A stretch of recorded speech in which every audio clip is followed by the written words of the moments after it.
첫 번째 경기 창원 LG 대 부산 KCC 분석 시작해보겠습니다. LG는 SK 원정에서 패하며 최근의 연승 행진을 이어가지 못했다. 연승을 이어가며 선두인 SK와 승차를 줄이려 했고 모비스와의 2위 대결에서 앞서가려 했는데 3쿼터에 리드를 내준 것이 아쉬웠다. 자밀 원희와 맞상대한 마레이가 19점 17리바운드 4스틸 등으로 밀리지 않았고 전성현이 3점포 6개를 더하며 맹활 약했지만 타마요가 부진했던 것이 아쉬웠다. KCC는 정관장에 패하며 연패를 당했다. 최준용과 송교창이 나란히 20분 이상을 소화하며 활약했고 벤치에서 나선 이호연이 볼핸들러 역할을 잘해주며 19.3어시스트를 기록했는데 정관장이 화력을 막아내지 못했다. 허웅과 이근희 등의 3점포 성공률이 떨어진 것도 아쉬웠다. KCC의 승리를 본다. 마레이와 타마요가 나서는 LG의 골밑은 리그에서 최상위 수준이다. 그러나 최준용과 이승현, 송교창 등이 교대로 타마요를 막을 것이고 라렌이 좋은 컨디션을 이어가는 KCC가 밀릴 이유가 없다. 허웅과 이호연 등이 백코트 대결에서 우위를 점하며 원정 경기를 풀어갈 KCC가 승리할 것이다. 두 번째 경기 서울 SK 대 KT 소닉붐 분석 시작해보겠습니다. SK는 LG를 잡고 선두를 더 공고히 했다. 모비스를 비롯한 추격자들의 추격 속에 위기도 있었지만 전반기 마지막 길게 연승에 성공했고 후반기 들어와서도 좀처럼 흐름을 내주지 않고 있다. 마레이의 거친 수비에도 25득점을 기록한 자밀원희 외에도 빅3의 두 축이 김선영과 안영준이 나란히 15점 이상을 기록하며 LG의 추격을 뿌리치는데 공헌했다. KT는 완전체로 경기에 나선 KCC 상대로 원정에서 압승했다. 전반에 54점을 뽑아내는 등 화력이 대단했다. 3점슛 6개 포함 22.5어시스트를 기록한 허훈이 형과의 맞대결에서 우위를 점했고 해먼즈도 20점 이상을 더했다.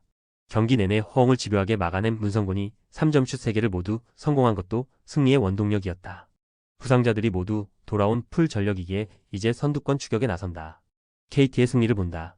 SK는 최원혁과 오세근 등 베테랑 듀오가 벤치에서 들어와 어느 정도 주전 선수들이 체력 부담을 덜어주고 있다. 그러나 그 두 명을 제외하면 5분을 책임질 선수가 없다. 박준영과 로메로, 카굴랑안 등 주전급 벤치 자원들이 활발한 로테이션으로 체력전을 이끌 KT가 충분히 해볼 만한 경기다. 세 번째 경기 우리은행 대 BNK썸 분석 시작해보겠습니다. 우리은행은 신한은행을 잡고 선두를 유지했다. 홍유순을 비롯해 분전한 신한 상대로 4쿼터 초반 동점을 허용하며 위기가 왔지만 슈퍼스타 김단비가 경기 분위기를 가져왔다. 29득점 13리바운드로 두 팀 합쳐 득점과 리바운드 모두 가장 많이 기록했고 상대의 추격이 시작된 상황에서 본인의 득점 외에도 동료를 살리는 넓은 시야로 모멘텀을 가져왔다. 썸은 지난 주말 원정 경기에서 KB에 패하며 1위 자리에서 내려왔다. 박혜진과 이소희가 나란히 결장하는 상황에서도 무너지지 않고 1위를 유지 중이었는데 우리은행에 1위를 내줬다. 김소니아가 30득점 11리바운드 더블더블을 기록했고 이지마, 사키의 후반 활약이 있었지만 3일간 이 경기의 타이트한 일정을 이겨내지 못했다. 우리은행의 승리를 본다. 썸이 KB전 이후 충분히 휴식하긴 했지만 여전히 부상자 여파가 크다. 또 김소니아가 늘 김단비와의 매치업에서 고전했던 것도 감안해야 한다. 루키 이민지가 데뷔 시즌 기대 이상의 경기력으로 활약하고 있고 김혜진과 박혜미 등 베테랑 선수들이 수비로 김단비를 도울 우리은행이 승리할 것이다. 네 번째 경기 삼성화재 대 OK금융그룹 분석 시작해보겠습니다. 삼성화재는 직전 경기인 지난주 토요일 현캐 원정에서 완패했다. 팀 공격 성공률이 40%를 넘지 못했고 블로킹에서 1대11로 뒤지는 등 두말할 것 없는 완패였다. 파즐리와 막심 등이 모두 40%대 초반에 그치며 현캐의 블로킹 벽을 넘지 못했고 김정호의 퀵오픈도 위력적이지 못했다. 그로 인해 하위권에서 계속 머물며 4위와 격차를 줄이지 못했기에 이번 홈경기에서 반드시 승리가 필요하다. OK는 우리카드전에서 승리하며 길었던 연패를 벗어났다. 크리스가 단 1점에 그친 경기였지만 김건우가 전위와 후위를 가리지 않고 맹활약하며 63%로 27점을 뽑아냈고 신호진도 블로킹 3점 포함 21점으로 활약했다. 크리스와 차지완이 부진한데도 감독이 바라는 토털 배구가 잘 구현됐는데 공격수들을 살린 쇼타의 볼 배급도 안정적이었다. 삼성화재의 승리를 본다. OK는 김건우와 신호진 등이 직전 경기에서 잘해줬지만 외인 공격수의 득점이 나오지 않는 건 언제나 큰 부담이다. 또 원정이라는 점도 감안해야 한다.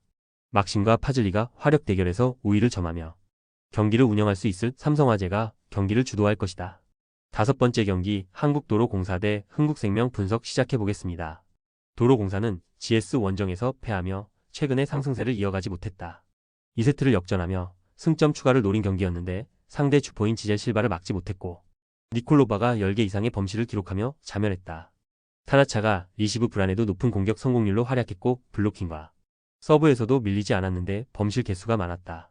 때문에 이 경기를 통해 분위기 전환을 노려야 한다. 흥국생명은 지난주 정관장과의 리턴 매치에서 연승을 따내며 리그 1위를 공고히 했다. 정관장 연전을 비롯해 현대건설까지 추격자들과의 대결이 이어진 최근이었는데 5연승에 성공하며 정규 리그 우승을 향해 가고 있다. 안정적인 디그는 물론 공격 상황에서도 48%의 성공률을 기록한 정윤주가 김연경의 부담을 확실하게 덜어줬고 블로킹으로 상대를 압도했다. 흥국생명의 승리를 본다.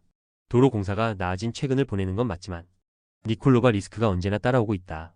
마테이코가 부진하다 하더라도 높이만으로도 어느 정도 힘이 되는 데다 공수 밸런스가 시즌 초반 연승을 달릴 때의 모습으로 돌아온 흥국생명이 연승을 이어갈 것이다. 조합은 아래 고정 댓글 링크로 편하게 말 걸어주시면 조건 없으며 스포츠를 좋아하시는 분들이라면 모두 환영합니다. 스포츠 당첨 어렵지만 그건 어떻게 하냐의 차이입니다. 두 눈으로 어떤 차이인지 직접 확인하시고 우리 모두 같이 승리합시다.